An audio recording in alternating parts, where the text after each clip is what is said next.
ನಿಮ್ಮ life journey ಬಗ್ಗೆ ಆಯ್ತು, ಈಗ ಸಿನಿ ಜರ್ನಿ ಕೂಡ ಬಗ್ಗೆ ಮಾತಾಡೋಣ ಒಂದಿಷ್ಟು ಬಗ್ಗೆ. ಈ KS ಬಿಟ್ಟು ಇದೇ ಫುಲ್ ಟೈಮ್ ಮಾಡಿಬಿಡೋದಿತ್ತಲ್ಲ ಅಂತ. ನಾನು ನೋಡಿ KS ಆದಾಗ ಆ್ಯಕ್ಚುಲಿ ನೋಡಿ ನಾನು 2006 ನಾನು ರಿಸಲ್ಟ್ ಬರ್ತದೆ, ಕೋರ್ಟ್ ಮೂಲಕನೇ ಹೋರಾಟ ಮಾಡ್ತೀನಿ. 8 ವರ್ಷ ನಾನು KAT ಹೈಕೋರ್ಟು ಹೋರಾಟ ಮಾಡಿ ನಾನು ಮೆರಿಟಲ್ಲಿ ಇದ್ದೀನಿ ಅಂತ ಕೋರ್ಟ್ ಅನೌನ್ಸ್ ಮಾಡುತ್ತೆ, ನಂದು ಬೇರೆ ಯಾರು ಮಾಡೋದಿಲ್ಲ. ಅನೌನ್ಸ್ ಮಾಡಿದಾಗ ನಾನು ಒಂದು ಐ ವಾಸ್ ಸ್ಟಾರ್. ನೀವು ಸಿಲ್ಲಿಲಲ್ಲಿ ಗೋವಿಂದ, ಕಾಂಪೌಂಡರ್ ಗೋವಿಂದ ಭಾಳ ಫೇಮಸ್, ಆವಾಗ ತುಂಬ ಪಾಪ್ಯುಲರು. ಇವತ್ತು ಅದೇ ಇದೆ, ಇವತ್ತಿಗೂ ಆ ಪಾಪ್ಯುಲಾರಿಟಿ ಏನು ಕಮ್ಮಾಗಿಲ್ಲ. ಮಾಡಿ 20 ವರ್ಷ 25 ವರ್ಷ ಆಗಿದೆ. 2000 ಶುರು 2006 ತನಕ ನಾನು ಸೀರಿಯಲ್ ಮಾಡಿದ್ದೆ, 750 ಎಪಿಸೋಡು. ಪಾಪ ಪಾಂಡು ಸಿಲ್ಲಿಲಲ್ಲಿ ಒಂದು 30-35 ಸಿನಿಮಾಗಳು ಮಾಡಿದ್ದೀನಿ. ವೀರ ಕನ್ನಡಿಗ ನನ್ನ ಮೊದಲನೇ ಸಿನಿಮಾ, ಪುನೀತ್ ಜೊತೆಗೆ. ಯುವರತ್ನ ಕೊನೆ ಸಿನಿಮಾ ಪಾಪ, ನಾನು ಒಂದು ಪಾತ್ರ, ಅವರು ಹೋಗಿಬಿಟ್ರು. Is very good gentleman. So ಆ ಟೈಮಲ್ಲಿ ನಾನು ರಿಪೋರ್ಟೇ ಆಗಿರಲ್ಲ. ಬ್ಯಾಡ್ರಿ ಯಾವ ಸರ್ಕಾರಿ ನೌಕರಿ ಬೇಡ. ನಾನು ಪತ್ರಿಕೆಯಲ್ಲಿದ್ದಂಥ ವಿಜಯ ಕರ್ನಾಟಕ ಬರೀತಿದ್ದೆ, ಉದಯವಾಣಿಗೆ ಬರೀತಿದ್ದೆ. ಅವಾಗ ನಾನು ವಿಮರ್ಶೆಗಳೆಲ್ಲ ಬರೀತಿದ್ದೆ. ಅದೇ ರಂಗ ಬೈರಂಗ ಅಂತ ನನ್ನ ಪುಸ್ತಕ ಎಲ್ಲ ಬಂದಿದೆ. ಮತ್ತು ನಾನು ಪತ್ರಿಕೆ ಮಾಡ್ತಿದ್ದೆ. ನಾವು ಯಾವ ಸರ್ಕಾರಿ ನೌಕರಿ ರೀ ಅಲ್ಲಿ ನನಗೆ ಈಗಲೂ ಅನಿಸೋದು ಅದೊಂಥರ ಅದೊಂದು ಭಿನ್ನವಾದ ಗುಲಾಮಗಿರಿನಿ ಅಂತ. ನನಗೆ ಹೇಳಿದ್ನಲ್ಲ ನಾನು, ಅದು ನಾನು ಎಲ್ಲವೂ ಬರೆದು ಕೊಟ್ಟಿರ್ಬೇಕಲ್ಲ, ಏನೂ ಮಾಡುವಂಗಿಲ್ಲ, ಏನೂ ಮಟ್ಟುವಂಗಿಲ್ಲ. ಆ ಸಂಬಳಕ್ಕೆ ಕಾಯ್ಕೊಂಡು ಕೊಡಬೇಕು. ಹೊರಗಡೆ ಇದ್ದ ಪ್ರಪಂಚ ದೊಡ್ಡದಿದೆ, ನಿಮ್ಮಲ್ಲಿ ಬುದ್ಧಿ ಇದ್ದರೆ, ಶಕ್ತಿ ಇದ್ದರೆ ಏನೆಲ್ಲ ಮಾಡ್ಲಿಕ್ಕೆ ಅವಕಾಶ ಇದೆ. ನನಗೆ ಅದನ್ನೂ ಹಂಗೆ ಅನಿಸುತ್ತೆ. ನನಗೆ ಭಾಳ ಲಿಮಿಟೇಷನ್ ಆಯಿತು ಈ ಸರ್ಕಾರಿ ನೌಕರಿ ಸಿಕ್ಕು ಅಂತ ಅನಿಸುತ್ತೆ. ನಾನು ಅಕಸ್ಮಾತ್ ಹೊರಗೆ ಇದ್ದಿದ್ರೆ ಇನ್ನೂ ಏನೇನೋ ಮಾಡ್ಬೋದಿತ್ತೇನೋ, ನಾನು ಇನ್ನೂ ಒಳ್ಳೆಯ ಹಾಸ್ಯ ನಟನಾಗ್ಬೋದಿತ್ತೇನೋ, ಇನ್ನೇನೋ ಆಗ್ಬೋದಿತ್ತೇನೋ ಅಂತ. ಯಾಕೆ ನನ್ನ ಜೊತೆ ಇವ ಶರಣು ಯಾರು ಗಣೇಶು, ಇನ್ನೊಬ್ಬರು ಮತ್ತೊಬ್ಬರು ಎಲ್ಲರೂ ಏನೇನೋ ಆದರು ಅನ್ನುವಂಥದ್ದು. ಸೊ ಆ ಥರದ್ದು ಇದೆ ನನಗೆ. ಸೊ ಆವಾಗ ನಾನು ರಿಪೋರ್ಟ್ ಆಗಿಲ್ಲ. ಜಗ್ಗೇಶ್ ಅವ್ರು ಬೈದರು ನನಗೆ, ಅವ್ರು MLA ಇದ್ರು ಅವಾಗ. ದಡ್ಡ ಇದ್ದೀನಿ ನನಗೆಲ್ಲ ಹೇಳೋರು, ನೀನು ಕಟ್ ಮಾಡೋದು ನೆಕ್ಸ್ಟ್ ಜಗ್ಗೇಶ್ ನೀನಿ ಅಂತ ನನಗೆ ಮಾತಾಡೋ ಸ್ವಲ್ಪ ಹೋಲಿಕೆನೂ ಹಾಗೆ ಇದೆ ಹಂಗೆ. ಸೊ ನಾನು ಜಗ್ಗೇಶ್ ಅವ್ರ ಜೊತೆ ಒಂದು 3-4 ಸಿನಿಮಾಗಳು ಮಾಡ್ತಿದ್ದಲ್ಲ. ಮತ್ತು ಅವರು ನಮ್ಮ ಸೀರಿಯಲ್ ಫ್ಯಾನು, ನಾನು ಅವ್ರ ಫ್ಯಾನು. ಸೊ ಅವಾಗ ಅವ್ರು ಜಗ್ಗೇಶ್ ಬೈದರು. ಒಂದು ಫಂಕ್ಷನ್, ನನ್ನ ಪುಸ್ತಕ ಬಿಡುಗಡೆಗೆ ಯಾವಾಗ ಬಂದು ನನಗೆ ಪರಿಚಯ ಆಗಿದ್ದರು. ದಡ್ಡ ನೀನು ಎಲ್ಲಿದ್ದಿ, ನೀನು ನಾನು MLA ಆಗಿದ್ದೀನಿ, ಆದರೆ ನಾನು KS ಆಫೀಸರ್ ಆಗೋಕ್ಕಾಗೋದಿಲ್ಲ. ನಾನು ಮನಸ್ಸು ಮಾಡಿದ್ರೆ MLA MP ಮಿನಿಸ್ಟರ್ ಆಗ್ತೀನಿ. ಆದರೆ ನೀನು ಮನಸ್ಸು ಮಾಡಿದ್ರೆ KS ಆಫೀಸರ್ ಆಗಿದೆ, MLA ಮಿನಿಸ್ಟ್ರು ಆಗ್ಬೋದು. ನಿನಗೆ ಆ ಅವಕಾಶ ಇದೆ. ಯಾಕಂದ್ರೆ ನೀನು ಓದಿ ಬಂದಂಥವು, ನೀನು ಪ್ರತಿಭೆಯಿಂದ ಬಂದಂಥವ್ನು, ಅದನ್ನು ಬಿಡಬೇಡ. ನೀನು ಎಷ್ಟೇ ವರ್ಷ ಮಾಡು, 10 ವರ್ಷ ಮಾಡು ಅಂತ ಹೇಳಿದಾಗ ನಾನು ಹೋಗಿ ರಿಪೋರ್ಟ್ ಹಾಕ್ತೀನಿ. ಸುಮಾರು ಕೊನೆ ಟೈಮಲ್ಲಿ ಒಂದು 2-3 ತಿಂಗಳು ಕಾಲದ ಮೇಲೆ ನಾನು 10 ವರ್ಷ ಸರ್ವಿಸ್ ಮಾಡಬೇಕು ಅಂತಲೇ ಬಂದವನು. ಈಗ 20ನೇ ವರ್ಷ ತುಂಬ್ತಾ ಈಗೂ ಬೇಡ ಅನಿಸುತ್ತೆ. ಬಟ್ ಏನಾಗಿದೆ ನೋಡಿ, ನಾನು SDC FDC ಸಣ್ಣ ಹುದ್ದೆಯಲ್ಲಿದ್ದರೆ ಮಾಡ್ತಾ ಇರಲಿಲ್ಲ. ನಾನು ಒಬ್ಬ ಅಧಿಕಾರಿಯಾಗಿರೋದ್ರಿಂದ, ಒಂದು ಇಲಾಖೆಯನ್ನು ಹ್ಯಾಂಡಲ್ ಮಾಡುವಂಥ ಒಂದು ಪ್ರಮುಖ ಹುದ್ದೆಯಲ್ಲಿದ್ದು, ಡಿಸಿಷನ್ ಮೇಕರ್ ಆಗಿರೋದರಿಂದ, ಅಥವಾ ಡಿಸಿಷನ್ ತಗೊಳ್ಳೋದಕ್ಕೆ ಒಂದಷ್ಟು ವಿಚಾರಗಳು ಹಂಚ್ಬೋದಾಗಿರೋದ್ರಿಂದ, 4 ಜನರಿಗೆ ಅನುಕೂಲ ಆಗುವಂಥದ್ದು ಯೋಜನೆಗಳು ರೂಪಿಸಲಿಕ್ಕೆ ಅವಕಾಶ ಇರೋದರಿಂದ, ಈಗ ನಾವು ಕಾರ್ಮಿಕ ಇಲಾಖೆಯಲ್ಲಿದ್ದಾಗ ನೋಡಿ ಅತ್ಯಂತ ಅದ್ಭುತವಾದಂಥ ಯೋಜನೆಗಳನ್ನು ರೂಪಿಸಲಿಕ್ಕೆ ಸಾಧ್ಯ ಆಯಿತು ನಮ್ಮ ಮಾನ್ಯ ಸಚಿವರು. ಕಾರ್ಮಿಕರಿಗೆ ನೋಡಿ, ಹೈಟೆಕ್ ನಾವೆಲ್ಲರೂ ಮಾತಾಡ್ತೀವಿ, ಕಾರ್ಮಿಕರು ಅನ್ನತಕ್ಕಂಥವ್ರಿಗೆ ಆರೋಗ್ಯದ ಪರಿಸ್ಥಿತಿ ಬಗ್ಗೆ ಇವತ್ತು ನಿಮಗೆ ಕಾರ್ಮಿಕ ಸಹಾಯ ಕೇಂದ್ರಗಳು ಇಡೀ ಜಿಲ್ಲಾ ಮಟ್ಟದಲ್ಲಿ ಮಾಡಿ, ಮೊಬೈಲ್ ಮೆಡಿಕಲ್ ಯೂನಿಟ್ ಅಂತ ಒಂದು 100 ವೆಹಿಕಲ್ಗಳನ್ನು ಮಾನ್ಯ ಮುಖ್ಯಮಂತ್ರಿಗಳು ಆ ಮೊಬೈಲ್ ಮೆಡಿಕಲ್ ಯೂನಿಟ್ ಇದೆಯಲ್ಲ, ಅದು ವೆಹಿಕಲ್ಲು ಅತ್ಯಂತ ಹೈಟೆಕ್ ಆಗಿರ್ತಕ್ಕಂಥ ಟ್ರೀಟ್ಮೆಂಟ್ ಕೊಡುವಂಥದ್ದು ಈ ದೇಶದಲ್ಲೇ ಮಾಡೋಲ್ಲ, ಅದು ಎಲ್ಲೂ ಇಲ್ಲ. ಈಗ ನೀವು ಅಕಸ್ಮಾತ್ ದೊಡ್ಡ ಹಾಸ್ಪಿಟ್ಲ್, ಅಪೋಲೋ ಇನ್ನೊಂದರ ಹೋಗಿ ಏನು ನಾವು ಟ್ರೀಟ್ಮೆಂಟ್ ತೊಗೊಳ್ತೀವಿ, ಆ ಥರ ಟ್ರೀಟ್ಮೆಂಟು ಅವನು ಕೆಲಸ ಮಾಡೋ ಜಾಗದಲ್ಲಿ ಹೋಗಿ ಕೊಡುವಂಥ ಒಂದು ವ್ಯವಸ್ಥೆ ಇದೆಯಲ್ಲ, ಅದು ಬದಲಾವಣೆ ಮಾಡೋದು. ಸೊ ಆ ಥರದ ಅನುಕೂಲಗಳು ಮಾಡಿಕೊಳ್ಳೋಕ್ಕೆ ಸಾಧ್ಯತೆಗಳಿದೆ. ಅಂದರೆ ಈ ಥರದಿದ್ದಾಗ ಒಂದಷ್ಟು ಕಟ್ಟ ಕಡೆಯ ಮನುಷ್ಯನಿಗೆ ಏನಾದರೂ ತಲುಪಿಸ್ಲಿಕ್ಕೆ ಸಾಧ್ಯ ಇದೆ, ಪ್ರಾಮಾಣಿಕವಾಗಿ ಮನಸ್ಥಿತಿ ಮಾಡಿ ಅನ್ನೋದಕ್ಕೆ. ಅಂದರೆ ಕೆಲಸ ಮಾಡಲಿಕ್ಕೆ ಅವಕಾಶ ಇರೋದರಿಂದ ಇದ್ದೀನಿ ಅನ್ನುವಂಥದ್ದು ಗೊತ್ತಿಲ್ಲ. ಬಟ್ ನಾನು ಈಗಲೂ ಆಸಕ್ತಿಗಳಿದೆ, ನಾನು ಬರೆಯೋ ಆಸಕ್ತಿ ಇದೆ. ಇವತ್ತಿಗೂ ನಾನು ಕನಿಷ್ಠ ದಿನಕ್ಕೆ 16 ಗಂಟೆ ಓದು, ಬರ, ನಟನೆ ಸಂಬಂಧಪಟ್ಟದ ಕೆಲಸ ಮಾಡಿದೆ. ನಾನು ರಂಜಾನ್ ಅನ್ನುವಂಥ ಇತ್ತೀಚೆಗೆ ಸಿನಿಮಾ ಮಾಡಿದೆ. 30-35 ಸಿನಿಮಾಗಳು ಮಾಡಿದ್ದೀನಿ. ಈಗ ಗಲಿಬಿಲಿ ಗೋವಿಂದ ಅನ್ನೋ ಚಿತ್ರ ಮಾಡ್ತಾಯಿದ್ದೆ, ಒಂದು ಹಾಸ್ಯ. ಎಲ್ಲರೂ ಏನಾಯಿತು, ಅದೊಂದು ಆರ್ಟ್ ಮೂವಿ ಮಾಡೋದಿಲ್ಲರಿ, ನೀವು ಕಾಮಿಡಿ ಮಾಡಬೇಕು, ಕುಟುಂಬ ಸಮೇತರಾಗಿ ನೋಡುವಂಥ ಒಂದು ವಿಷಯ ಆಧಾರಿತದ ಸಬ್ಜೆಕ್ಟ್ ಮಾಡಬೇಕು ಅಂತ ಭಾಳ ಜನಗಳು ಹೇಳಿದಾಗ ನನಗನ್ನಿಸ್ತು, ಹೌದು ಮಾಡು ಗಲಿಬಿಲಿ ಗೋವಿಂದ ಅಂತ. ನನಗೆ ಗೋವಿಂದನ್ನೇ ಅಪ್ಗ್ರೇಡ್ ಮಾಡೋದಕ್ಕೆ ಗಲಿಬಿಲಿ ಗೋವಿಂದ ಅಂತ. ಈಗ ಅದ್ರ ಕೆಲಸ ನಡೀತಾ ಇದೆ. ಅದು ಅಧಿಕೃತ ಅನೌನ್ಸ್ ಮಾಡಿಲ್ಲ ನಾನು, ಬಟ್ ಈಗ ಅದರದ್ದು ಸಂಗೀತ ನಿನ್ನೆನೂ ಒಂದು ಗೀತೆ ರೆಕಾರ್ಡಿಂಗ್ ಮಾಡಿದೆ. 5 ಗೀತೆಗಳು, ಪಳನಿ ಡಿ ಸೇನಾಪತಿ ಅದಕ್ಕೆ ಸಂಗೀತ ನಿರ್ದೇಶಕರು, ಅದು ಕೆಲಸ ನಡೀತಿದೆ. ಮುಂದೆ ಇನ್ನೊಬ್ಬರು ನಮ್ಮ ಸ್ನೇಹಿತರು ಒಂದು ಸಿನಿಮಾ ಮಾಡ್ತಾಯಿದ್ದಾರೆ, ಮಜ್ಜಿಗೆ ಅಂತ ಒಂದು ಆರ್ಟ್ ಮೂವಿ, ಈಶ್ವರ್ ಅಂತ ಅವ್ರ ಪಾತ್ರಗೀತಿ ಮಾಡಿದ್ರು, ಅದನ್ನು ಇಷ್ಟರಲ್ಲೇ ಅದು ಒಂದು ಶೂಟಿಂಗ್ ಹೋಗೋದಿದೆ. ಇನ್ನೊಂದು ಡರ್ಟಿ ಮ್ಯಾನ್ ಅಂತ ಒಂದು ಒಳ್ಳೆ ಕತೆ ನಾನೇ ಮಾಡಿದ್ದು, ನಮ್ಮ ಶಶಾಂಕ್ ರಾಜ್ ಅಂತ ಅಡ್ಡ ನಿರ್ದೇಶಕರು, ಅವ್ರು ಅದೊಂದು ಮಾಡ್ತಾಯಿದ್ರು, ಅಲ್ಲಿನೂ ಪಾತ್ರ ಮಾಡ್ತಾಯಿದ್ದೀನಿ. ಆಮೇಲೆ KL11 1977 ಅಂತ ನಮ್ಮ ಜಗದೀಶ್ ಕೊಪ್ಪ ಅಂತ ಶರಣ್ಗೆ ಹಾಕೊಂಡು ಕಾಲೇಜ್ ಅಂತ ಒಂದು ಸಿನಿಮಾ ಮಾಡಿದ್ರು, ಅವರೊಂದು ಸಿನಿಮಾ ಮಾಡ್ತಾಯಿದ್ದಾರೆ, ಅದರಲ್ಲೊಂದು ಮಾಡ್ತಾಯಿದ್ದೀನಿ. ಹೀಗೆ ಟೈಮ್ ಇದ್ದಾಗ ಅವಕಾಶ ಇದ್ದಾಗ ನಾನು ಮಾಡ್ತಾಯಿದ್ದೀನಿ. ಬೇರೆ ಸ್ನೇಹಿತರುಗಳು ಕರೆದಾಗ ನನ್ನ ರಜೆಗಳು ಈ ಥರ ಸಮಯ ಸಿಕ್ಕಾಗ ಮಾಡ್ತೀನಿ. ಯಾಕಂದರೆ ಸಿನಿಮಾ ಅನ್ನುವಂಥದ್ದು ಭಾಳ ಪ್ರಮುಖ ಮಾಧ್ಯಮ, ಅದೊಂದು ಆ ಮಾಧ್ಯಮದ ಮೂಲಕ ಏನೆಲ್ಲ ಹೇಳಕ್ಕೆ ಸಾಧ್ಯ ಇದೆ. ರಾಜ್ಕುಮಾರ್ ಅಂತ ಅವರು ಎಂತೆಂಥ ಸಿನಿಮಾಗಳು ಮಾಡಿದ್ರು. 1934 ಸತೀಶ್ ಸುಲೋಚನ ಅಲ್ವಾ ನಮ್ಮ ಮೊದಲನೇ ಆವಾಗಿನಿಂದ ಬಂದಂಥದ್ದು. ಬೇಡೂರು ಕಣ್ಣಪ್ಪ ಎಂತೆಂಥ ಅದ್ಭುತವಾದ ಪಾತ್ರಗಳು ಮಾಡಿದ್ರು. ಆ ಥರದ ಪಾತ್ರಗಳು ಒಂದಷ್ಟು ಸಮಾಜದ ಮೇಲೆ ಸಮಾಜದ ಮೇಲೆ ಪರಿಣಾಮ ಬೀಳ್ಬೋದು, ಸಮಾಜದ ಯುವ ಶಕ್ತಿಗಳ ಮೇಲೆ ಪರಿಣಾಮ ಬೀರ್ಬೋದು. ಆ ಥರದ ಪ್ರಭಾವಿ ಮಾಧ್ಯಮದ ಜೊತೆ ಕೆಲಸ ಮಾಡೋದು ಅನ್ನೋದು ನಾನು ಅದೇ ಮಾಧ್ಯಮದಲ್ಲಿ ತುಂಬ ಕಷ್ಟದಿಂದ ಬಂದಂಥವ್ನು. ನಾನು ನೋಡಿ, ಅವರು ಮುಸುರಿ ಕೃಷ್ಣಮೂರ್ತಿಯವರ ಮಕ್ಕಳು ಗುರುದತ್ತು ಮತ್ತು ಮುಸುರಿ ಅವರು ಇವರು ಜಯಸಿಂಹ ಮುಸುರಿ ಅವ್ರದ್ದೊಂದು ತಾಯಿ ಅಂತ ಸೀರಿಯಲ್ ಅವಾಗ 97 ನಾನು ಅಲ್ಲಿ ಕಸ ಹೊಡೆಯೋ ಕೆಲಸ ಶುರು ಮಾಡಿದಂಥವ್ನು. ಸೊ ಎಲ್ಲ ಆ ಫೀಲ್ಡಲ್ಲಿ ಅಸಿಸ್ಟೆಂಟ್ ಡೈರೆಕ್ಟರ್ ಆಗಿನೋ, ಸೆಟ್ ಅಸಿಸ್ಟೆಂಟ್ ಆಗಿನೋ, ಈ ಥರದ್ದೆಲ್ಲ ಸಣ್ಣ ಪುಟ್ಟ ಕೆಲಸಗಳ ಮೂಲಕನೇ ಮಾಡಿರೋದ್ರಿಂದ ಅದರದ್ದೆಲ್ಲ ವಾತಾವರಣ ಗೊತ್ತಿರೋದ್ರಿಂದ, ಅಥವಾ ನಾನು ತಂತ್ರಜ್ಞಾನ ಆಗಿನೋ, ಬರಹಗಾರನ, ಕತೆ, ಚಿತ್ರಕಥೆ, ಸಂಭಾಷಣೆ ಎಲ್ಲ ಬೇರೆ ಬೇರೆ ಮನೆ ಕತೆ, ಮಿಂಚಿನ ಬಳ್ಳಿ, ವಟಾರ ಇವಕ್ಕೆಲ್ಲ ಬರೋದು, ವೇದಿಕೆ, ಪಿಸುಮಾತು, ETV, ಸೊ ಇದೆಲ್ಲ ಈ ಫೀಲ್ಡ್ನಾಗೂ ಕೆಲಸ ಮಾಡಿ ಅನುಭವ ಇರೋದರಿಂದ ಹಂಗಾಗಿ ನಾನೇ ಈ ಸಾರಿ ಅದನ್ನು ಲೀಡ್ ಮಾಡಬೇಕು ಅಂತೇಳಿ ನಾನೇ ನಿರ್ದೇಶನ, ಕತೆ, ಚಿತ್ರ, ಸಂಭಾಷಣೆ ಎಲ್ಲ ಬರೆದು ಮಾಡ್ತೀನಿ. ಯಾರೋ ಒಂದಿಬ್ಬರು ಪ್ರೊಡ್ಯೂಸರ್ ಸಣ್ಣ ಬಡ್ಜೆಟಲ್ಲಿ ಮಾಡೋದಕ್ಕೆ ಒಪ್ಕೊಂಡಿದ್ದಾರೆ, ಅದು ನಡೀತಾ ಇದೆ. ಓಕೆ, ಒಂದು ಡಿಪಾರ್ಟ್ಮೆಂಟ್ ನಿಭಾಯಿಸ್ತೀರಿ, ಈ ಕಡೆ ನಟರಾಗಿಯೂ ಕೂಡ ಕೆಲಸ ಮಾಡ್ತೀರಿ, ಹೀಗೆ ಟೈಮ್ ಹೇಗೆ ಮ್ಯಾನೇಜ್ ಮಾಡ್ತೀರಂತ? ನನಗೆಲ್ಲರೂ ಅದೇ ಕೇಳೋದು, ಏನ್ರಿ ನೀವು ಅಲ್ಲಿ ಯಾವುದೋ ಫಂಕ್ಷನ್ಗೆ ಹೋಗ್ತೀರಿ, ಒಂದು ಭಾಷಣ ಮಾಡ್ತೀರಿ, ಇಲ್ಲಿ ಯಾವುದೋ ಬರೀತೀರಿ, ಇನ್ನೇನೋ ಇಲ್ಲಿ ಆ್ಯಕ್ಟಿಂಗ್ ಮಾಡ್ತೀರಿ, ಇಲ್ಲೇನೋ ಕೆಲಸ ಮಾಡ್ತೀರಿ, ಹಿಂಗೆಲ್ಲ ಮಾಡ್ತೀರಿ ಹೇಗೆ ಅಂತ. ನೋಡಿ, ಬದುಕಿನಲ್ಲಿ ಮನುಷ್ಯನಿಗೆ ಟೈಮ್ ಮ್ಯಾನೇಜ್ಮೆಂಟ್ ಭಾಳ ಇಂಪಾರ್ಟೆಂಟ್. ಟೈಮ್ ಅನ್ನೋದು ನಾನು ಹೇಳಿದ್ನಲ್ಲಿ ನಿಮಗೆ, ಇರೋ ಸರಾಸರಿ 60-65 ವರ್ಷದಲ್ಲಿ 30-35 ವರ್ಷ ರಾತ್ರಿಯಲ್ಲೇ ಹೋಗ್ತದೆ ಅಂತ. ಉಳಿದಿರೋದು ನಮ್ಗೆ ಕೆಲಸ ಮಾಡ್ಲಿಕ್ಕೆ ಸಮಯನೇ ಇಲ್ಲ. ಆ್ಯಕ್ಚುಲಿ ದುಡ್ಡು ಕಾಸು ಸಿಗುತ್ತೆ, ಸಮಯ ಸಿಗೋದಿಲ್ಲ. ನಾನು ಅದನ್ನೇ ಹೇಳೋದು, ನನಗೆ ಸಮಯದ ಕೊರತೆ ಇದೆ, ದುಡ್ಡಿನ ಸಮಸ್ಯೆ ಅಲ್ಲ. ದುಡ್ಡು ಅಂದರೆ ನಾನೇ ದೊಡ್ಡ ಕೋಟ್ಯಾಧೀಶ ಅಲ್ಲ, ಕೈ ಮಾಡಿದ್ರೆ ಕೈಲಾಸ ಇದೆ ಇವಾಗ. ಆದರೆ ಮಾಡೋ ಮನಸ್ಥಿತಿಗಳು ಬೇಕಲ್ಲ. ನಾನೊಂದು ಒಳ್ಳೆ ಕೆಲಸ ಮಾಡ್ತೀನಿ ಅಂದಾಗ ಕೈ ಜೋಡಿಸೋರು ಭಾಳ ಜನ ಇದ್ದಾರೆ. ಆ ಶಕ್ತಿ ಬೇಕಲ್ಲ ನಿಮ್ಮಲ್ಲಿ, ಅದರಲ್ಲಿ ಇದ್ರೆ ತಾನೇ ನಿಮ್ಮಲ್ಲಿ ಬರೋದು. ಸೊ ಹಾಗಾಗಿ ಆ ಸಮಯವನ್ನು ನಾನು ಒಂಥರ ಮೊದಲಿನಿಂದನೂ ಭಾಳ ಪರಿಶ್ರಮವಾದಿ. ಅಂದ್ರೆ ಯಾವತ್ತೂ ಏನಾದರೂ ಮಾಡ್ತಾನೆ ಇರೋವಂಥವು. ನಾನು ಸುಮ್ಮನೆ ಕೂಡೋ ಮನುಷ್ಯ ಅಲ್ಲ.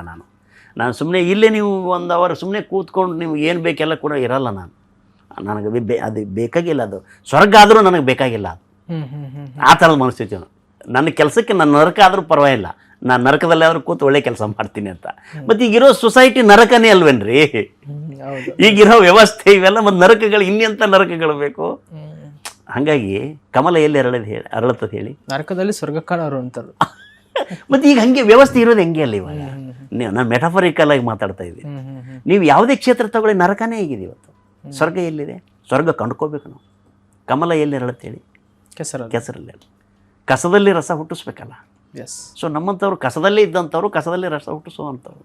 ಸೊ ಹಾಗಾಗಿ ನಾವು ನಮ್ಮ ವ್ಯಕ್ತಿತ್ವ ಕಾಪಾಡ್ಕೋಬೇಕು ಅಂದಾಗ ಆ ಥರದ್ದೆಲ್ಲ ಅವೇರ್ನೆಸ್ ಇಟ್ಕೊಂಡು ಬದುಕು ಕಟ್ಕೋಬೇಕಾಗತ್ತೆ. ಮತ್ತು ನಾವು ನಮ್ಮದು ಏನಾದರೂ ಮಾಡಬೇಕಲ್ಲ. ಮತ್ತು ನಾನು ಇಡೀ ನಮ್ಮ ಹಳ್ಳಿ ಬಿಟ್ಟು ಬಂದಿದ್ದೀನಿ ಇದಕ್ಕೆ. ನಂದು KS ಮಾಡೋದು ಆ್ಯಕ್ಚುಲಿ ಒಂದು ಆಸೆ ಇತ್ತಷ್ಟೇ. ಬಟ್ ನಾನು ಸಿನಿಮಾ ಸೀರಿಯಲ್ ಮಾಡಬೇಕು ಅಂತ ಬಂದವನು. ಅಚಾನಕವಾಗಿ ಅದೊಂದು ಅವಕಾಶ ಇತ್ತು. ನಾನು ಬಸ್ ಸ್ಟ್ಯಾಂಡ್, ಅದು ಯಾವುದೋ KS ಆಫೀಸರ್ ಅನ್ನೋದು, ಅದೇನು ದೊಡ್ಡದು ಅಂತ ಅಂದ್ಕೊಂಡಿಲ್ಲ, ಅದೇನು ದೊಡ್ಡದು ಅಲ್ಲ. ಅದಾಗದೇ ಇದ್ದವ್ರಿಗೆ ಹಂಗೆ ಅನಿಸುತ್ತೆ. ಅದು ಏನಾಗುತ್ತೆ, ಮಾವಿನ ಹಣ್ಣು ಸಿಗದೇ ಇದ್ದಾಗ ಹುಳಿ ಅನಿಸೋ, ಸಿಕ್ಕ ಮೇಲೆ ಅದು ಹಾಗೆ. ಕಲಿಯೋ ತನಕ ಬ್ರಹ್ಮವಿದ್ಯೆ, ಕಲಿತ ಮೇಲೆ ಕೋತಿ ವಿದ್ಯೆನೇ ಅಲ್ಲ. ಹಾಗಾಗಿ ನನಗೆ ಅದೇನು ಭಾಳ ವಿಶೇಷ ಅನಿಸೋದಿಲ್ಲ. ಮನಸ್ಸು ಮಾಡಿದ್ರೆ ಏನೆಲ್ಲ ಮಾಡ್ಬೋದ್ರಿ, ಏನು ದೊಡ್ಡ ವಿಷಯ. ಮನಸ್ಸು ಮಾಡೋದು ಭಾಳ ಮುಖ್ಯ.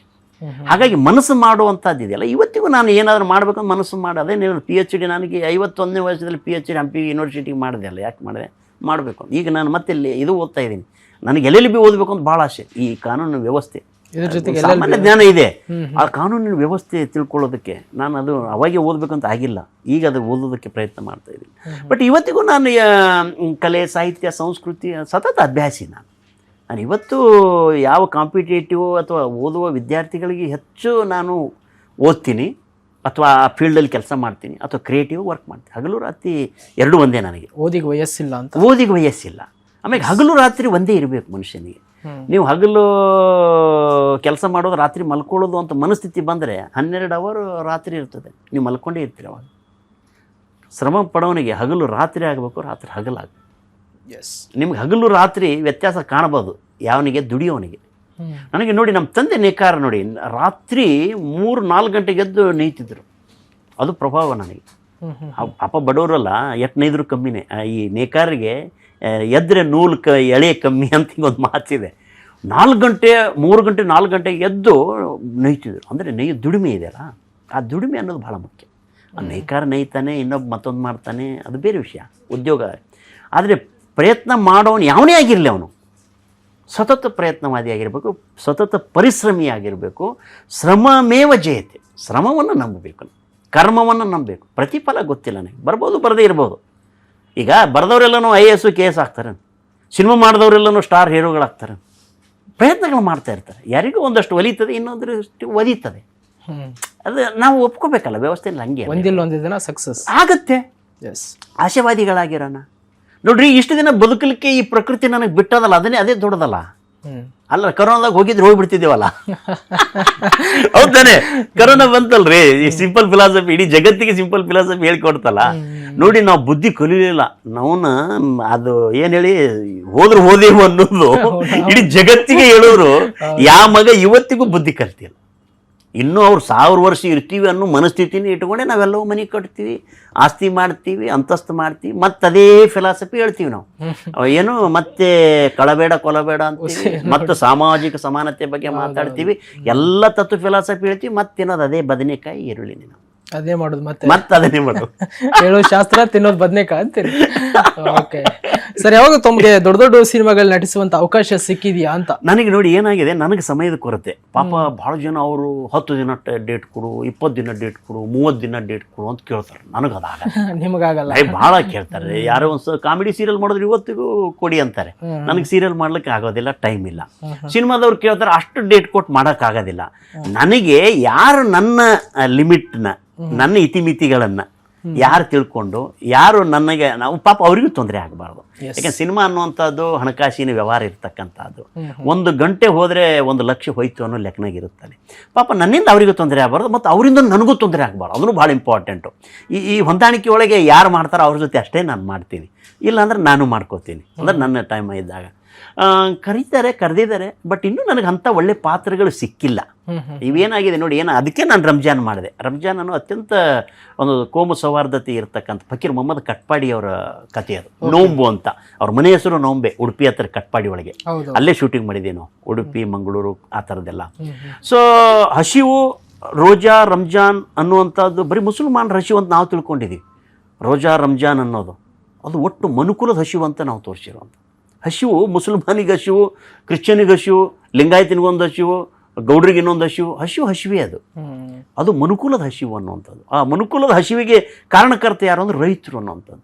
ರೈತರನ್ನು ಸದೃಢ ಮಾಡಬೇಕು ಅನ್ನೋದು ಕಾನ್ಸೆಪ್ಟ್. ಮತ್ತು ಕೋಮು ಸೌಹಾರ್ದ, ನಾವೆಲ್ಲರೂ ಒಂದು ಒಟ್ಟಿಗೆ ಇರಬೇಕು, ಆ ಕಾನ್ಸೆಪ್ಟ್ ಇಟ್ಕೊಂಡು ನಾನು ಅದು ರಂಜಾನ್ ಮಾಡಿದೆ.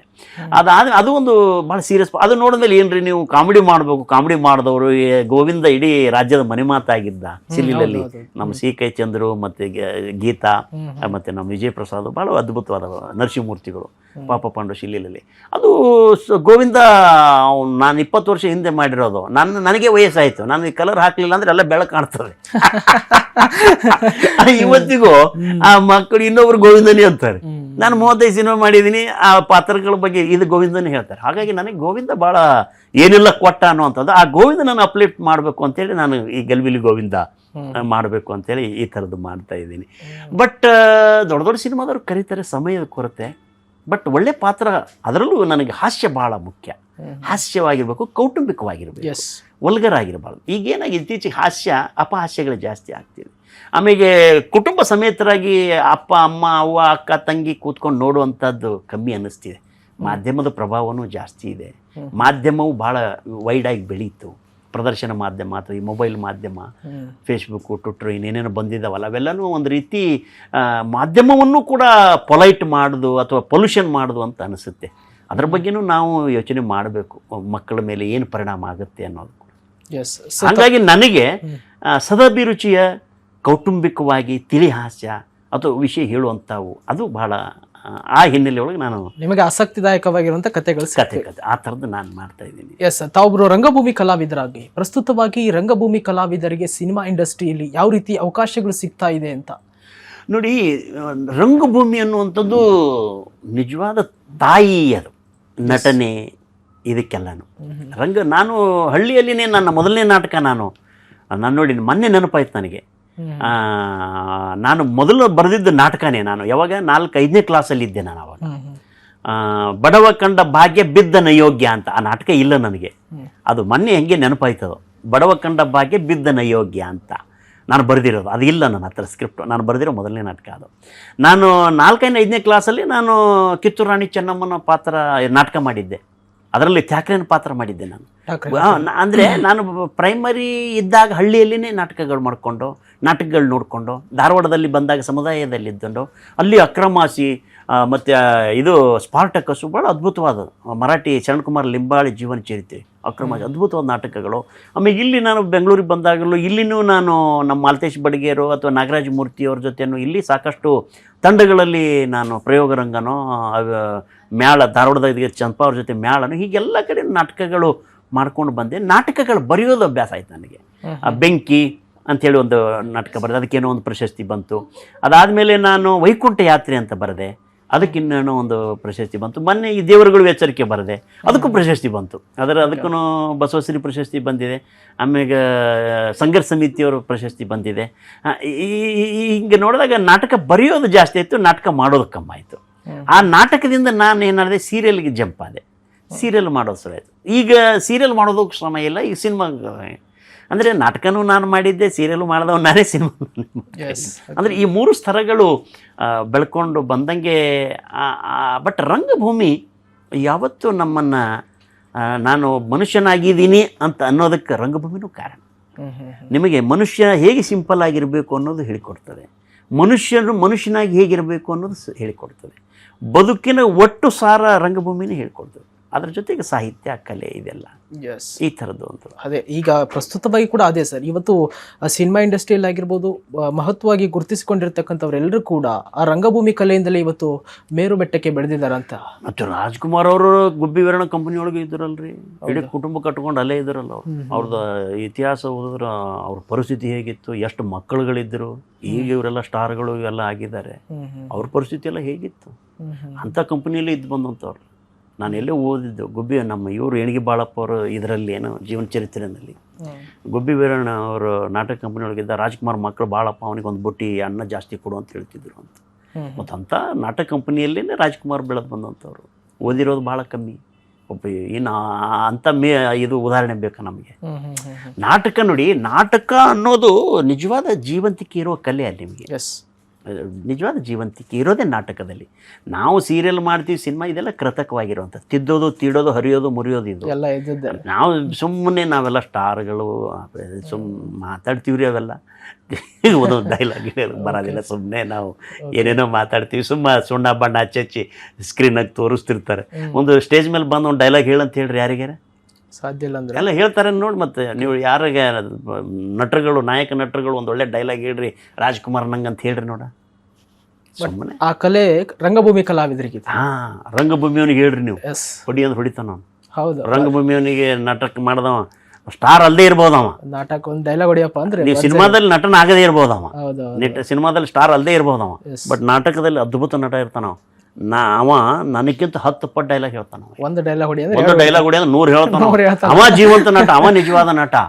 ನಟ ಅಂದ್ರೆ ಮತ್ತೆ ಇನ್ನೇನ್ರಿ, ನಿಜವಾಗಿ ರಂಗಭೂಮಿನೇ ನಿಜವಾದ ನಟ. ಅದು ಭಾಳ ಅದ್ಭುತವಾಗಿರುತ್ತೆ. ನಮಗೆಲ್ಲ ರಂಗಭೂಮಿನೇ ಭಾಳ. ಹಂಗಾಗಿನೇ ನನ್ನ ನಟನೆ ತುಂಬ ನ್ಯಾಚುರಲ್ ಮಾಡ್ತೀರಿ, ನಟನೆ ಗಿಟನೆ ಅಂತ ಹೇಳ್ತಾರೆ. ಅದೆಲ್ಲ ರಂಗಭೂಮಿ ಕೊಟ್ಟ ಕೊಡುಗೆ. ಅದೆಲ್ಲ ನಾವೆಲ್ಲ ರಂಗಭೂಮಿಯವರು. ತಮ್ಮ ಸಿನಿ ಜರ್ನಿಯ ಮೆಮೊರೇಬಲ್ ಕ್ಷಣ ಯಾವುದು ಅಂತ?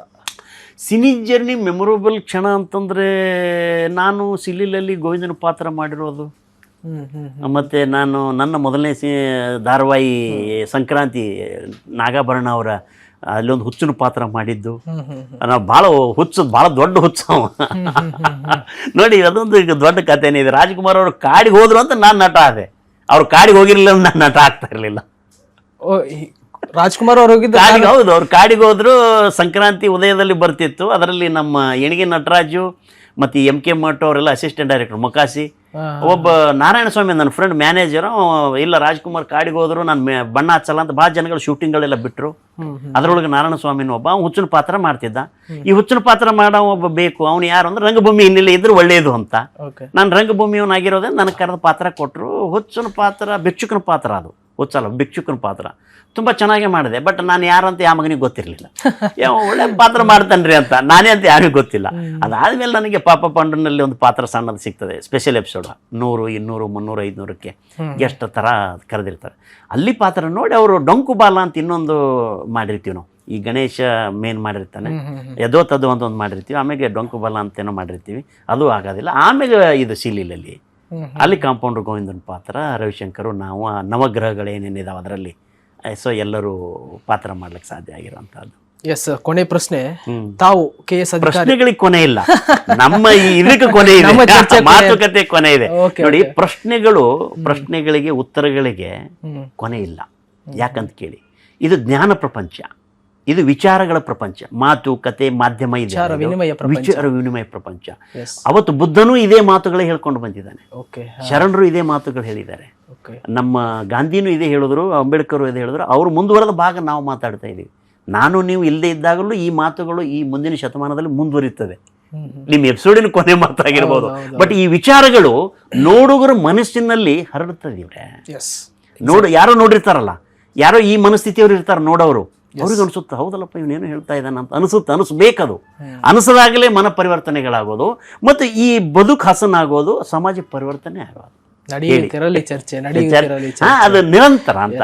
ಅದಕ್ಕೆ ನಾಟಕ ನೋಡಿ, ನಾಟಕ ಶೋ ಕೊನೆಯದಲ್ಲ, ಅದು ಶೋ ಆರಂಭ. ಅಲ್ಲಿ ಆರಂಭ ಜನಗಳ ಮನಸ್ಥಿತಿಯಲ್ಲಿ ಬೆಳ್ಕೊಂಡು ಹೋಗ್ತದೆ ಅನ್ನುವಂಥದ್ದು, ಅದು ಮುಂದುವರೆದ ಭಾಗ. ಅದು ಯಾವತ್ತು ಯಾವುದೇ ನಾಟಕ ಕೊನೆ ಅಲ್ಲ. ಮತ್ತೆ ಯಾವುದೇ ನಾಟಕ ನಂದಲ್ಲ. ಈಗ ನಾನು ದೇವರುಗಳ ಎಚ್ಚರಿಕೆ ನಿಮಿತ್ತ ಬರದೆ ಅಂತ ವಿಚಾರಗಳನ್ನು ಸಂಗ್ರಹ ಮಾಡಿದೆ. ಯಾರೋ ಕಂಬಾರರು ಬರೆದ್ರು, ಕಾರಂತರ ಬರೆದ್ರು, ಕುವೆಂಪು ಬರೆದ್ರು ಅನ್ನೋದು ನಿಮಿತ್ತ ಅಷ್ಟೇನೆ. ವಿಚಾರಗಳನ್ನು ಹರಿಬಿಟ್ರು ಅಂತ, ಹರಿಬಿಡೋದಕ್ಕೆ ಕಾರಣ ಅವರು ಅಂದ್ರೆ ಉದ್ಭವ ಆಗಿರೋದು. ಆದ್ರೆ ಮುಂದೆ ಜನಗಳ ಮನಸ್ಥಿತಿಯಲ್ಲೂ ಬೆಳವಣಿಗೆ ಆಗ್ತಾ ಇರ್ತದೆ, ಬೆಳ್ಕೊಂಡು ಹೋಗ್ತದೆ ಅನ್ನೋಂಥದ್ದು. ಅದು ಬೆಳ್ಕೊಂಡು ಹೋಗಬೇಕು ಅನ್ನೋ. ಎಸ್, ತಾವು KS ಆಫೀಸರ್ ಆಗಿ ಮುಂದುವರಿಯೋದ್ರ ಜೊತೆಗೆ ಸಿನಿಪೈ ಯಾವುದು ತಮ್ಮ ಫೈನಲ್ ಸೆಲೆಕ್ಟ್ ಅಂತ? ಅಲ್ಲ, ಬದುಕು ಮಾಡೋದಕ್ಕೆ ತಿಂಗಳ ಸಂಬಳ ಬರಬೇಕು ಅಂದ್ರೆ ನಾನು ಕೆಲಸ ಮಾಡಲೇಬೇಕಾ? ನಾನು ತಿಂಗಳಿಗೆ ಸಂಬಳ ಬರಲಿಲ್ಲ ಅಂದ್ರೆ ನನ್ನ ಮನೆ ಬಾಡಿಗೆ, ಕಾರ್ ಲೋನು ಕಟ್ಟಕ್ಕಾಗೋದಿಲ್ಲ. ಅದು ವಾಸ್ತವ. ನಾನು ಮಾಡಲೇಬೇಕು. ಇನ್ನೂ 10 ವರ್ಷ ಸರ್ವಿಸ್ ಇದೆ, ನಾನು ಮಾಡಬೇಕು ಅನ್ನೋಂಥದ್ದು. ಜೊತೆಗೆ ಇನ್ನು ನನ್ನ ಮುಂದಿನ ದಿನಗಳಲ್ಲಿ ಒಂದು ಸಣ್ಣ ಬಡ್ಜೆಟ್ ನೋಡಿ, ನಾನು ಒಂದಷ್ಟು ಸಿನಿಮಾಗ ಟೈಮ್ ಇದ್ದಾಗ ನೋಡ್ತಾ ಇರ್ತೀನಿ. ಮರಾಠಿ ಎಷ್ಟು ಸಣ್ಣ ಬಡ್ಜೆಟ್ ಎಷ್ಟು ಚಂದ ಮಾಡ್ತಾರೆ, ಗುಜರಾತಿ ಸಿನಿಮಾಗಳು, ಬೆಂಗಾಲಿ ಸಿನಿಮಾಗಳು. ನನಗೆ ಭಾಷೆ ಬರೋದಿಲ್ಲ, ತಮಿಳು ತೆಲುಗು ನೋಡ್ತೀನಿ, ನಮ್ಮ ಕನ್ನಡನೂ ನೋಡ್ತಾ ಇರ್ತೀನಿ. ಎಂಥ ಅದ್ಭುತವಾದ ಕಾನ್ಸೆಪ್ಟ್ಗಳು, ವಿಷಯಗಳು, ಮಲಯಾಳಮ್ಮು ಎಂಥ ಚೆನ್ನಾಗಿ ಮಾಡ್ತಾರೆ. ನಮ್ಮಲ್ಲಿ ಇದೆ, ನಮ್ಮಲ್ಲಿ ಒಳ್ಳೊಳ್ಳೆ ಸಿನಿಮಾಗಳು ಮಾಡ್ತಾರೆ, ಮಾಡೋದಿಲ್ಲ ಅಂತಲ್ಲ. ನಮ್ಮ ಇವರು ದೊಡ್ಡ ದೊಡ್ಡ ಸಿನಿಮಾಗಳು ಮಾಡಿದ್ದಾರೆ. ಕನ್ನಡ ಇದು ಚಲನಚಿತ್ರ ಅದ್ಭುತವಾಗಿ ಬೆಳೆದು ಬಂದಿದೆ, ಇವತ್ತಿಗೂ ಬೆಳೀತಾ ಇದೆ, ಅದರ ಬಗ್ಗೆ ಏನಿಲ್ಲ. ಆದರೆ ಒಂದಷ್ಟು ಸಣ್ಣ ಬಡ್ಜೆಟ್ನಲ್ಲಿನೂ ಸದಭಿರುಚಿಯ ಚಿತ್ರಗಳನ್ನು, ಸಮಾಜ ಮೇಲೆ ಪರಿಣಾಮ ಬೀರಬಹುದಾದ ಚಿತ್ರಗಳು ಮಾಡ್ಲಿಕ್ಕೆ ಸಾಧ್ಯ ಇದೆ ಅಂತ ಅನಿಸಿದೆ ನನಗೆ. ಸೊ ಈ ಮುಂದಿನ ದಿನಗಳಲ್ಲಿ ನಾನು ಅದನ್ನು ಮಾಡಬೇಕು ಅಂತಾನೆ, ಆ ಸಣ್ಣ ಅಭಿರುಚಿ ಚಿತ್ರಗಳನ್ನು ಮಾಡಬೇಕು ಅಂತಾನೆ. ಹಾಗಾಗಿನೇ ನನ್ನ ರಂಜಾನು, ಅದಾದ ಮೇಲೇ ಈಗ ಗಲಿಬಿಲಿ ಗೋವಿಂದ, ಇದಾದಮೇಲೆ ಮತ್ತೆ ಇನ್ನೊಂದು ಸಿನಿಮಾ ನಾನು ಇರುವವರೆಗೂ ಮಾಡ್ತೀನಿ. ನಾನು ಯಾರಿಗಾರು ಕೈಕಾಲು ಹಿಡಿತೀನಿ, ಯಾರಿಗಾರು ಜೋಡಿಸ್ತೀನಿ ಸಿನಿಮಾ ಮಾಡಿ. ಸೊ ಅಂದರೆ ಆ ಸಣ್ಣ ಬಡ್ಜೆಟಲ್ಲಿ ನಾವು ಎಲ್ಲರೂ ನೋಡಿ 5 ಕೋಟಿ 10 ಕೋಟಿ 100 ಕೋಟಿ ಸಿನಿಮಾಗಳೇ ಮಾಡೋ ಪರಿಸ್ಥಿತಿಯಲ್ಲಿಲ್ಲ. ಅಥವಾ ಇವು ಟಾಕ್ಸಿನ್ ನಮ್ಮ ಯಶ್ ಮಾಡಿದ್ದಾರೆ, ಅವರು 250 ಕೋಟಿ ಅದ್ಭುತ ಸಿನಿಮಾ ನೋಡಿ ಜಗತ್ತಿಗೆ ತಲುಪಿಸೋ ಪ್ರಯತ್ನ ಮಾಡ್ತಾ ಇದ್ದಾರೆ. It's good effort. ಆದರೆ ಎಲ್ಲರೂ ಹಂಗೆ ಮಾಡೋಕ್ಕಾಗಲ್ವೇ? ಬಟ್ ಸಣ್ಣವರು ಇದ್ದಾರಲ್ಲ ಇಲ್ಲಿ, ಎಲ್ಲರೂ ಶ್ರೀಮಂತರು, ಎಲ್ಲರೂ ಅನಿಲ್ ಅಂಬಾನಿ, ಧೀರುಭಾಯ್ ಅಂಬಾನಿ, ಎಲ್ಲರೂ ಇವ್ರು ಇದ್ದಾರೆ ಅಂದರೆ ಟಾಟಾ ಬಿರ್ಲಾ ಇಲ್ಲಲ್ಲ. ಇಲ್ಲಿ ನಮ್ಮಲ್ಲಿ ದಿನ ಕೂಲಿ ಮಾಡಿ ಅವತ್ತೇ ಬದುಕು ಮಾಡೋರು ನಾವೆಲ್ಲ ಇದೀವಲ್ಲ. ಅವರು ಬದುಕಬೇಕು, ಅವರು ಮಾಡ್ಬೇಕಲ್ರಿ, ಅವರು ಕನಸುಗಳು ಕಟ್ಟಬೇಕಲ್ಲ. ಆ ಸಿನಿಮಾ ನಮ್ಮನ್ನು ನೋಡ್ರಿ, ನನ್ನಂತ ದನ ಕಾಯೋನು ಒಂದು ಸಿನಿಮಾ ಮಾಡಬೇಕು ಅಂತ ಬೆಂಗಳೂರಿಗೆ ಬಂದಾಗ ನಾನು ಸಿನಿಮಾ ಮಾಡಿದೆ ಸತ್ತಂದ್ರೆ ಪಾಪಿ ನಾನು ಅವಾಗ. ಮೂಲ ಉದ್ದೇಶ ಅಲ್ವೇನ್ರಿ? ನಾನು ಅಂದ್ಕೊಂಡಿದ್ದೆ ನಾನು KS ಮಾಡಬೇಕು, ಆಫೀಸರ್ ಆಗಿ ಆಡಳಿತ ಮಾಡಬೇಕು ಅಂತ ಬಂದವಲ್ಲ ನಾನು. ಬಟ್ ಒಂದು ಒಳ್ಳೆ ಅವಕಾಶ ಅಂತ ಮಾಡ್ತಾ ಇದ್ದೀನಿ. ಬಟ್ ಆ ಅವಕಾಶವನ್ನು ನನ್ನ ಲಿಮಿಟೇಷನ್ನಲ್ಲಿ ಹೇಗೆ ಪರಿವರ್ತನೆ ಮಾಡ್ಬೋದು, ಸಮಾಜದ ಮೇಲೆ ನಾನು ಹೇಗೆ ಪ್ರಭಾವ ಬೀರ್ಬೋದು, ನನ್ನ ಲಿಮಿಟೇಷನಲ್ಲಿ ಮಾಡ್ತೇನೆ. ಇಡೀ ನಾನೇ ಸರ್ವಜ್ಞನೂ ಅಲ್ಲ, ನಾನೇ ಜಗತ್ತು ಅಲ್ಲ. ನನ್ನ ಮೀರಿದ ಜಗತ್ತು ಭಾಳ ದೊಡ್ಡದಿದೆ. ನನಗೆ ನನ್ನದೇ ಆದ ಲಿಮಿಟೇಷನ್ ಇದೆ. ನನ್ನ ಲಿಮಿಟೇಷನ್ ಇತಿಮಿತಿಗಳಲ್ಲಿ ನನ್ನ ಕೆಲಸಗಳು ನಾನು ಮಾಡಿದೆ. ಹಾಗೆ ನಾನು ಇತಿಮಿತಿಗಳನ್ನು ಸಿನಿಮಾಗಳು ಮಾಡಬೇಕು, ಒಂದು ಸಣ್ಣ ಬಡ್ಜೆಟ್ಟಿನ ಒಂದು ಸದಭಿರುಚಿ ಚಿತ್ರ ಮಾಡ್ಲಿಕ್ಕೆ ಸಾಧ್ಯ ಇದೆ, ಆ ಥರದೊಂದು ಪರಿಪಾಠ ಹಾಕ್ಲಿಕ್ಕೆ ಸಾಧ್ಯ ಇದೆ. ಏನಾಗಿದೆ ನೋಡಿ, ಇವತ್ತು ವರ್ಷಕ್ಕೆ 250-300 ಚಿತ್ರಗಳು ಬರ್ತದೆ. ನಮ್ಮ ಗೆಲುವಿನ ಪ್ರಮಾಣ ಭಾಳ ಕಮ್ಮಿ ಆಗಿದೆ. ನಿಮಗೇನು 1-2% ಇಲ್ಲ ರೀ. ಅದ್ರ ಬಗ್ಗೆ ನಾವೆಲ್ಲ ಯೋಚನೆ ಮಾಡಬೇಕು. ಇನ್ನು 250-300 ಜನಗಳಿಗೆ ದುಡ್ಡು ಹಾಕಿದ್ರಿಗೆ 10 ರೂಪಾಯಿ ದುಡ್ಡೇ ಬರೋದಿಲ್ಲ ಅಂದಮೇಲೆ ಇನ್ನು ಇದಕ್ಕೆ ಸಿನಿಮಾ ಮಾಡ್ಬೇಕು ಹೇಳಿ ಅವ್ರ ಪಾಪ. ಒಂದು ಸಣ್ಣ ಇಂಡಸ್ಟ್ರಿ ನಮ್ಮದು, ಭಾಳ ದೊಡ್ಡದಲ್ಲ. ಆದರೆ ನಾವು ದುಡ್ಡು ಹಾಕಿದವನಿಗೆ ದುಡ್ಡು ಬರೋ ಥರದ್ದು ನಾವು ಮಾಡಬೇಕಲ್ಲ, ನಮ್ಮ ಜವಾಬ್ದಾರಿ ಅಲ್ಲ. ನಾವು ಯೋಚನೆ ಮಾಡಬೇಕು. ನಾವೆಲ್ಲ ಇಂಡಸ್ಟ್ರಿಯವರು ಕೂಡ ಯೋಚನೆ ಮಾಡಬೇಕು. ನಾನು ಮಾಡುವ ಚಿತ್ರಗಳು ಎಷ್ಟು % ಜನ ನೋಡ್ತಾ ಇದ್ದಾರೆ ಅಂತ ನಾವು ಯೋಚನೆ ಮಾಡಬೇಕು ರೀ. ನಾನು ಮಾಡುವ ಚಿತ್ರ 100 ಜನ ನೋಡಿದ್ರ, 200 ಜನ ನೋಡಿದ್ರ, 1000 ಜನ ನೋಡಿದ್ರ, 10,000 ಜನ ನೋಡಿದ್ರ, 1,00,000 ಜನ ನೋಡಿದ್ರ ಅಂತ ನಾನು ಯೋಚನೆ ಮಾಡಬೇಕು. ಅಂದರೆ ಇಂಡಸ್ಟ್ರಿ ಯೋಚನೆ ಮಾಡಬೇಕು ಅವನು. ಅಥವಾ ಹೆಚ್ಚು ಜನ ನೋಡಿಸ್ಲಿಕ್ಕೆ ಏನು ಮಾಡಬೇಕು, ಪ್ರಯತ್ನಗಳು ಮಾಡಬೇಕು. ಸದಭಿರುಚಿ ಚಿತ್ರಗಳು ಜನಕ್ಕೆ ಮುಟ್ಟುವಂಗೆ ಮಾಡಬೇಕು. ಅದು ಇಂಡಸ್ಟ್ರಿಯ ಜವಾಬ್ದಾರಿನೂ ಹೌದು, ಸರ್ಕಾರದ ಜವಾಬ್ದಾರಿನೂ ಹೌದು. ನೀವು ಒಳ್ಳೊಳ್ಳೆ ಸದಭಿರುಚಿ ಚಿತ್ರ ಭಾಳ ಜನ ಮಾಡ್ತಾ ಇದ್ದಾರೆ, ಅದರ ಜನಗಳಿಗೆ ಮುಟ್ತಾ ಇಲ್ಲ. ಇವತ್ತು ಪಾಪ ದೊಡ್ಡ ದೊಡ್ಡ ಚಿತ್ರಗಳು ಮಾಡ್ತಾ ಇದ್ದಾರೆ, ಅದು ಜನಕ್ಕೆ ಮುಟ್ತಾ ಇಲ್ಲ. ಎರಡೂ ಇಲ್ಲೇ ಇದಾವಲ್ಲ. 10, 20, 50 ಕೋಟಿ ಹಾಕುವ ಚಿತ್ರಗಳು ಮಾಡ್ತಾ ಇದ್ರೆ ಜನಕ್ಕೆ ಮುಟ್ತಾ ಇಲ್ಲ. 5, 10, 25, 50 ಲಕ್ಷ ಸಿನಿಮಾನು ಮಾಡ್ತಾ ಇದ್ರೆ ಅದು ಜನಕ್ಕೆ ಮುಟ್ತಾ ಇಲ್ಲ. ಸೊ ಇವೆರಡು ಮುಟ್ಟೋ ಥರ ನಾವೇನಾದರೂ ಮಾಡಬೇಕಲ್ಲ. ಸೊ ಮಾಡದೆ ಹೋದಾಗ ಏನಾಗುತ್ತೆ, ಮಾಡುವ ಪ್ರಯತ್ನಗಳು ಬರೀ ಹೊಳಸ್ಯಾಗ ಗುಣ, ಏನದು ಹೊಳೆ ಗುಣ ಹುಣಸೆ ತೊಳೆದಂಗೆ ಆಗಿಬಿಟ್ರೆ ಅದು ಯಾರಿಗೂ ಮುಟ್ಟೋದಿಲ್ಲಲ್ಲ. ಅದು ಆಗಬೇಕು, ಮತ್ತು ಅದರ ಸಾರ್ಥಕತೆ, ಅದು ಸಾರ್ಥಕ ಕಾಣಬೇಕು ಅನ್ನೋಂಥದ್ದು ಭಾಳ ಮುಖ್ಯ. ಆ ನಿಟ್ಟಿನಲ್ಲಿ ನನ್ನ ಪ್ರಯತ್ನ, ನಾನೇನೋ ಒಂದು ಒಳ್ಳೆಯ ಸಿನಿಮಾ ಮಾಡಬಹುದು, ಒಳ್ಳೆ ಗೀತೆ ಬರಿಬೋದು, ಜನಕ್ಕೆ ಇಷ್ಟ ಆಗಬಹುದು ಅಂತ ಅಂದ್ಕೊಂಡೇ ಮಾಡ್ತೀವ್ರೆ. ಎಲ್ಲವೂ ಸಕ್ಸಸ್ ಆಗ್ತೀವಿ ಅಂತಲ್ಲ, ಸಕ್ಸಸ್ ಅನ್ನೋದು ಯಾರಿಗೂ ಗೊತ್ತಿಲ್ಲ. ಸಿಲ್ಲಿಲಲ್ಲಿ ಗೋವಿಂದ ಈ ಮಟ್ಟಕ್ಕೆ ಬೆಳಿತಾನೆ ನನಗೆ ಗೊತ್ತಿತ್ತೇನು, ಅಥವಾ ಅವ್ರು ಮಾಡಿದವ್ರಿಗೆ ಡೈರೆಕ್ಟ್ರಿಗೆ ಗೊತ್ತಿತ್ತು, ಚಂದ್ರವ್ರಿಗೆ ಗೊತ್ತಿತ್ತಾ? ಇಲ್ಲ. ನರಸಿಂಹಮೂರ್ತಿ ಗೊತ್ತಿತ್ತು? ಇಲ್ಲ. ವಿಜಯ್ ಪ್ರಸಾದ್ ಗೊತ್ತಿತ್ತಾ? ಇಲ್ಲ. ನನಗೂ ಗೊತ್ತಿಲ್ಲ. ಮಾಡ್ತಾ ಮಾಡ್ತಾ ಮಾಡ್ತಾ ನೋಡಿ, ಯಾವತ್ತು ಗುಡುಗು ಸಿಡ್ಲುಗಳು ಅಪರೂಪ. ಮಳೆ ಬರ್ತಾ ಇರ್ತದೆ, ಯಾವಾಗ ಒಂದು ಗುಡುಗು ಒಂದು ಸಿಡಿಲು. ಸಕ್ಸಸ್ ಅನ್ನೋದು ಹಾಗೇನೆ, ಯಾವಾಗ ಒಂದು ಗುಡುಗು ಒಂದು ಸಿಡ್ಲಂಗೆ ಬರ್ತಾ ಇರ್ತದೆ. ಅದನ್ನು ನಾವು ಪ್ರಯತ್ನ ಮಾಡ್ತಾ ಮಾಡ್ತಾ ಮಾಡ್ತಾ ಬರ್ಬೋದು ಅಂತ ಆಶಾವಾದಿಗಳಾಗೇನೆ. ಬಂದರೆ ಬಂತು, ಹೋದ್ರೆ ಹೋಯ್ತು, ಏನು ಮಾಡೋಕ್ಕಾಗುತ್ತೆ. ಓಕೆ ಅಲ್ವಾ? Yes, thank you sir. ಇಷ್ಟೊತ್ತು ನಿಮ್ಮ ಸಿನಿ ಪಯಣ ಕೂಡ ಯಶಸ್ಸಿನಿಂದ ಕೂಡಿರಲಿ. ನಿಮ್ಮಿಂದ ಇನ್ನೂ ಹೆಚ್ಚೆಚ್ಚು ಕನ್ನಡ ಇಂಡಸ್ಟ್ರಿಗೆ ಹೆಚ್ಚೆಚ್ಚು ಸಿನಿಮಾಗಳು ಕೂಡ ಬರಲಿ, ಅನೇಕ ಸೀರಿಯಲ್ಗಳು ಕೂಡ ತಾವು ನಟಿಸುವಂತಾಗಲಿ, ಮತ್ತು ಮುಖ್ಯವಾಗಿ ತಾವೊಬ್ಬ ದಕ್ಷ ಅಧಿಕಾರಿಯಾಗಿ ಅಂಧರ ಬಾಳಿಗೆ ತಾವು ಇನ್ನಷ್ಟು ಬೆಳಕಾಗಬೇಕು, ನೊಂದವರ ಕಣ್ಣೀರ ಹನಿಯನ್ನು ಬರೆಸಬೇಕು.